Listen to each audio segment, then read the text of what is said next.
dificultades en la norma. Entonces, la propuesta que traemos fundamental es que la 2136 hay que revisarla, hay que modificarla y hay que lograr que se implemente la mesa y el sistema con un poco más de recursos, porque como estamos en este momento, ni la resolución que se hizo subsana problemáticas de la norma. Esto se ha revisado con abogadas y abogadas de diferentes países y de diferentes regiones, se ha llegado a esta conclusión y un poco en estos estudios preparativos para este evento, esa fue como la primera gran trabajo que se hizo. Frente al Sistema Nacional de Migraciones, pues nos da muchísimo gusto, pero también justo frente a esto, lo que hallamos es que necesitamos que haya compromisos de todas las partes, porque las colombianidades en el exterior llevamos como 20 años viniendo a hacer procesiones a Colombia, dejando documentos, dejando propuestas, pero en este sistema en que son mecanismos consultivos, que dependemos de la voluntad institucional, siempre vamos a depender de los gobiernos en turno y de la voluntad política. Y efectivamente en este gobierno hemos encontrado que hay voluntad política para muchos mecanismos, pero no siempre tenemos la suerte. Esto mismo pasa con los consulados, ¿no? En los consulados y embajadas a veces hay voluntad política, a veces no. Entonces, básicamente esta propuesta de que se revise estos dos marcos normativos tiene que ver con que nos den dientes a la mesa y al Sistema Nacional de Migraciones y que haya realmente un compromiso institucional que implique seguimientos, operatividad, agendas claras, porque de lo contrario, como lo digo yo, siempre venimos a traer a los pies de la Virgen propuestas, ideas y sugerencias, y esto no se ve transformado en agendas de continuidad de trabajo y seguimiento. Desde las colombianidades en el exterior hay muchas personas que tienen muchos conocimientos y que tienen en realidad voluntad política ahorita para trabajar en estos procesos. El año que llevamos con la mesa, para nosotros, seguimos como sintiendo que se toman decisiones, acciones y proyectos desde Bogotá, en el cual simplemente nos invitan, nos avisan, pero no tenemos una agenda de trabajo realmente consensuada y que tenga en cuenta, no es lo mismo un proyecto que sale desde un funcionario con todo respeto y con un buen trabajo que puedan hacer desde Bogotá a las visiones que tenemos en territorio las personas migrantes en 5 continentes. El otro problema, como bien lo decía la representante, pues es una mesa, yo diría que no es una mesa, pensar en un espacio de 42 personas cuya operatividad depende de las personas es una cosa supremamente difícil. Además es un voluntariado donde la gente son líderes o lideresas que atienden problemas migrantes en campo, donde tienen trabajos, a veces trabajos difíciles, porque a veces cuando uno sale del país hay una pérdida de derechos, porque muchas de las instituciones, que esta es otra propuesta que traemos, no plantean, no nos hallan como sujetos de derechos integrales. Es decir, uno mira las propuestas a veces convocatorias que salen desde ministerios, ni siquiera está la pestañita de colombianos en el exterior o colombianos en el exterior, es decir, estamos excluidos de muchos de los servicios públicos que se prestan para los connacionales en el país. Hay una suerte de discriminación que quienes estamos afuera perdemos servicios y derechos desde el país de origen, pero también en los países de llegada, porque una gran minoría de estos 10, 15, 20 millones de colombianidades que estamos en el exterior, que además hay otro problema relacionado también a la falta de censos, caracterizaciones. Nos dicen que los consulados trabajan con un CITAC, que CITAC, si ustedes lo saben, es un proyecto, es un programa que el colombiana en el exterior se registra y entonces los servicios van relacionados, que si el CITAC dice 19.000 personas, pues hay 3 consulados, por decir un ejemplo simple. Pero resulta que en la vida real somos 90.000 personas, pero resulta que además si contamos las personas indocumentadas son el triple. Entonces sí hay una necesidad de robustecer y fortalecer el servicio consular y de consulados y embajadas, porque además vienen es verdad que ha habido cambios, pero vienen de un sistema anticuado, protocolario, jerárquico, elitista. Vaya, llevábamos años acostumbrados a funcionarios consulares de primera, segunda, cuarta, quinta categoría que no se hallan como servidores públicos. Si llegan a las mejores zonas de los otros países, están 4 años, no alcanzan ni siquiera a comprometerse con las necesidades de la población y ya se cambian de país, ¿no? Entonces, robustecer el sistema consular y cambiar también hacia capacitaciones, hacia volver al servicio público, va de la mano también con que necesitamos protocolos, porque en esta falta de protocolos, el año pasado estábamos esperando un protocolo que nos prometieron, que es el de atención a violencias basadas en género, que en principio es el primer protocolo, y protocolo entendido, porque cuando uno le pregunta a cualquier funcionario de embajada y dice, no, tenemos amplios protocolos. Protocolos para ellos es su ruta de atención ante una problemática, pero no es un documento institucionalizado que todas las comunidades migrantes podamos atender y consultar en caso de problemáticas. Bueno, finalmente, hay otra cosa que, además de este robustecimiento de los servicios consulares, también hay una inquietud sobre cómo se pide mayor presupuesto, pero también transparencia en el ejercicio y división de los presupuestos que se dan a consulados y embajadas en apoyo a programas migrantes, porque también hay como la percepción desde el exterior que se dan a discrecionalidad, que no sabemos por qué a unos sí les toca y a otros no. Esto salió en muchas de las evaluaciones que hicimos, que no se sabe por qué, cuánto hay, cómo se reparte y cuál es el objetivo, digamos, de fortalecer en algunos lugares y otros no. Lo que pedimos un poco es igualdad, porque hay muchos países con muchas problemáticas. Yo vengo de Ciudad de México, donde tenemos un tema de derechos humanos, desapariciones forzadas, feminicidio, secuestros en tránsitos migratorios, y esta falta de protocolo también nos deja en manos de la voluntad política del cónsul de turno. Entonces tenemos, por ejemplo, ahorita estamos con un cónsul que le está metiendo mucho trabajo, que es Alfredo Molano, pero veníamos de un año anterior donde tuvimos un negacionista. ¿Qué pasa? Si desde aquí no hay una directriz de atención adecuada a víctimas con protocolos que todos podamos saber, vamos a depender de la voluntad política de los funcionarios en curso, y eso es gravísimo, ¿no? Finalmente, pues un poco el mensaje que traemos es que sí que se nos reconozca como sujetos de derecho a quienes estamos fuera, ¿no? Hay un tema que a la gente le molesta, y es que el tema de las remesas no se ve equilibrado con servicios hacia las colombianidades en el exterior, y que las remesas, pues hay ciudades como Cali y como otras que pues dependen mucho de las remesas de la economía nacional. Entonces, lo que solicitamos es que los consulados se dejen de ver como oficinas de pasaportes y de trámites y de apostille, y se vean como una extensión del Estado colombiano, que además pudiera tener oficinas de Defensoría del Pueblo, que además pudiera prestar, por ejemplo, en el caso del sistema mexicano. ¿Ya acabé? Por favor. Digo, no he acabado, pero acabo.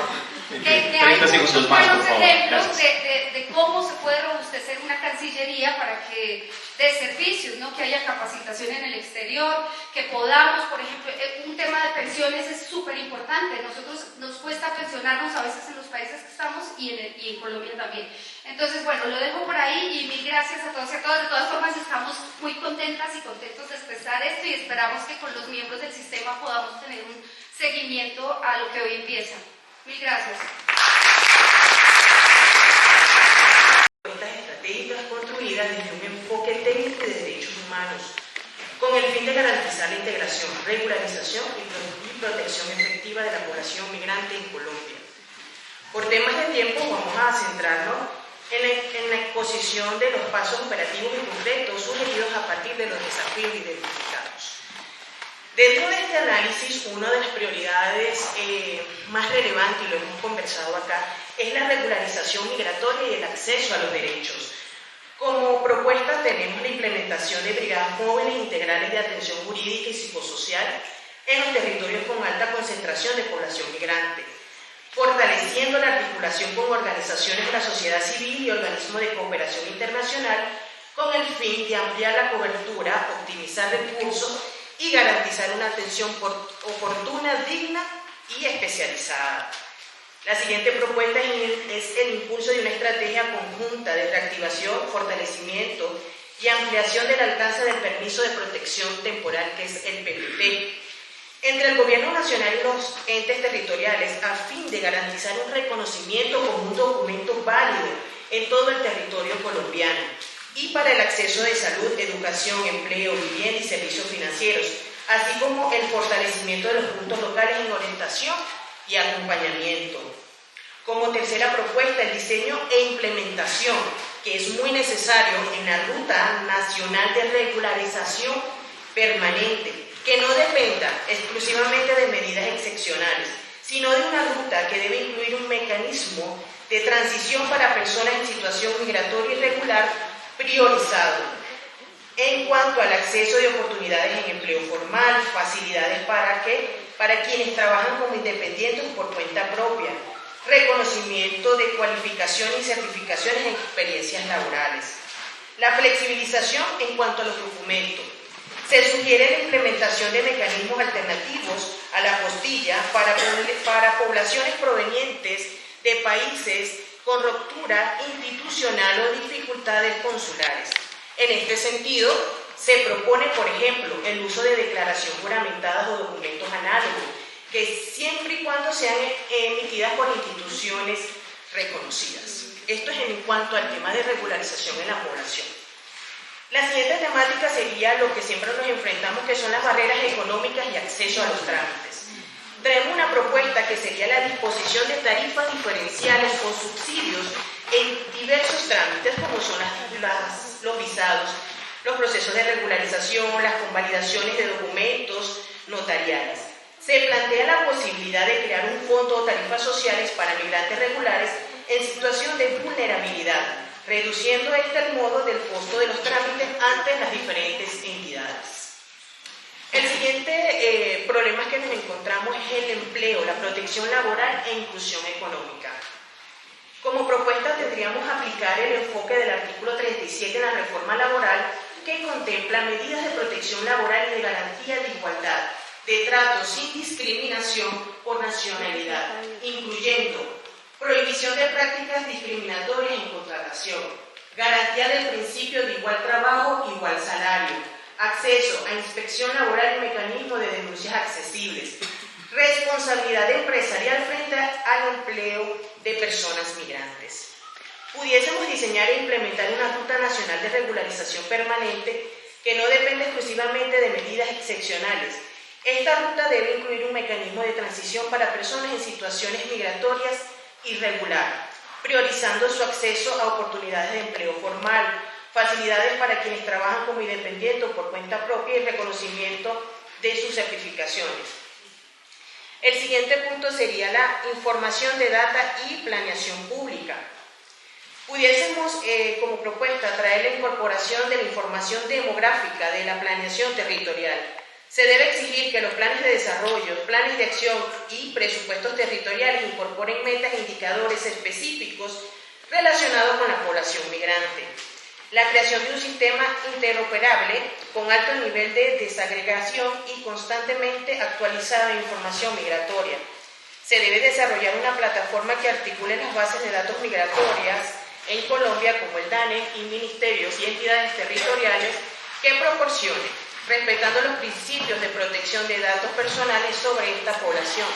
Debe existir la posibilidad de consultar información desagregada y actualizada en torno al stock de los fluidos migratorios, más allá de la referida a las migraciones venezolanas. También traemos el punto de lo que es la gobernanza migratoria y transparencia en la participación. Sería ideal fortalecer los comités migratorios territoriales garantizando la representación directa y efectiva de las personas migrantes, con el fin de consolidar políticas públicas pertinentes, inclusivas y ajustadas a las realidades de esta población, así como promover la corresponsabilidad comunitaria y el fortalecimiento de la gobernanza participativa en los territorios. Y la visibilización e integración social, la sistematización de evidencia con indicadores claros que midan aportes, además de lo económico, en lo social, cultural, y redes de apoyo e innovación en diferentes ámbitos de creación y organización. Y ya con esto cierro, quiero reiterar que esta propuesta busca fortalecer la gobernanza migratoria, la transparencia institucional y el reconocimiento de la población migrante como sujetos de derecho y actores de desarrollo local. Solicito que esta propuesta sea incorporada en la agenda pública del Sistema Nacional de Migraciones y tenidas en cuenta en la formulación de políticas, planes y presupuestos. Muchas gracias. Y pues también recogiendo como las voces de la población retornada en todo el país. Quisiera iniciar de pronto hablando acerca de lo que es el marco legal del retorno. Actualmente el retorno está anclado a la Ley 1565, que fue una ley promulgada para facilitar el regreso de colombianos que residían en el exterior. y que obviamente pues tiene como objetivo incentivo de acompañamiento para la reintegración social y económica y laboral.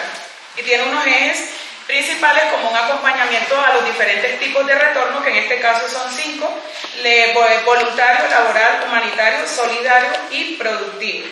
Pero también nos encontramos que actualmente pues ya tenemos la 2136 que reforma un poco esa ley.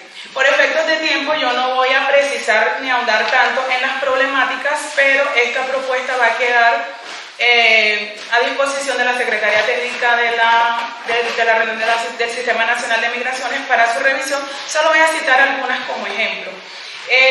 Dentro de algunas de las problemáticas que nosotros encontramos, como en esas voces de la población retornada, escogimos como unos ejes temáticos, ¿no? Y con base a esos ejes temáticos planteamos una problemática y sugerimos unas recomendaciones, y insisto, voy a dar solo unos ejemplos. Políticas y programas para la reintegración socioeconómica.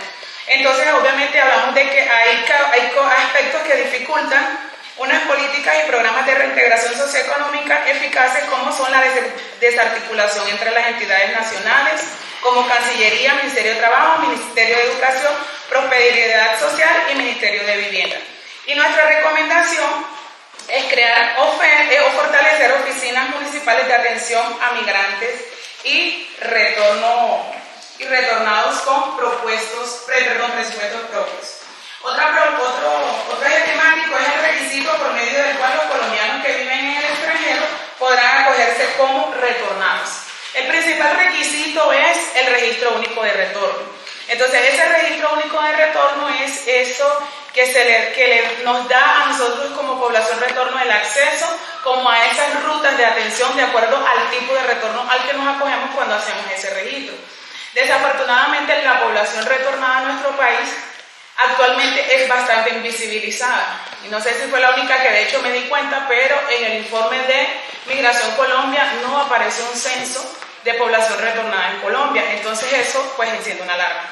Y pues así como eso hay cantidad de problemáticas. Nosotros nos encontramos, como por citar un ejemplo, colombianos que llegamos al país, porque entre esas yo, con una edad en donde ya no podemos acceder al empleo, y así cualquier cantidad de problemas que enfrenta nuestra población. Y como una propuesta general tenemos unificar el registro único de retorno a la ley 2136 con actualización tecnológica y segmentación por perfiles de retorno, ya que actualmente el registro único de retorno no recoge las nuevas categorías de retorno como son retorno forzado, retorno circular, retorno tecnológico y retorno emprendedor. Entre estas cosas, pues lógicamente se debe dar una articulación para que todas estas cosas se puedan dar de manera acertada. Entonces dice, el retorno no puede seguir siendo un trámite, debe ser una política de reintegración. Nuestra propuesta es actualizar el registro único de retorno conforme al marco de la ley 2136, integrarlo al Sistema Nacional de Migraciones y garantizar que ningún colombiano que regrese al país sea tratado como un extraño en su propia tierra. Muchísimas gracias.